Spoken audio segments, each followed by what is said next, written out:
kai, ɗan arewa za ka canja kuwa, ɗan arewa za ka canja kuwa,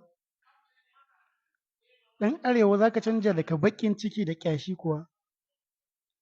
Yanzu kuna kun san abin da yake faruwa da Dangote, kun san wannan shige da kullun da ake masa akan refinery da ya buɗe, amma kun yi shiru saboda ba garin ku ya buɗe ba, saboda bai zo ya yi muku ba, amma ya Najeriya ya buɗe ta ko kun yi shiru.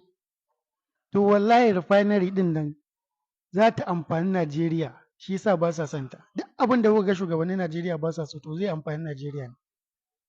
In za ku farka ku farka, ku daina wannan bakin cikin naku, ku daina wannan kyashin naku, ku daina wannan bakin cikin naku na cewa wai dama ai shi ya ji a kansa bai zo yau arewa komai ba.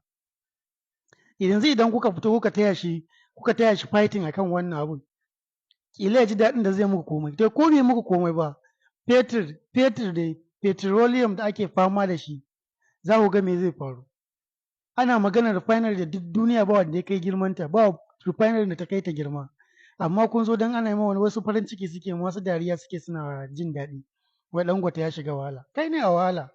Dangote har ya mutu ba zai shiga wahala ba. Kawai shi abin da ya ɓata mai rai da ake cewa mansa wai bai da inganci. Shi ne abin da ya ɓata mai rai. Amma maganar refinery da za ta fitar da mai, ko wata ƙasar take siyarwa da mai, sai talaka ya amfana. In gaya muku, ko wata ƙasar take siyarwa da mai sai talaka ya amfana. Bari dole a sai da shi a Najeriya.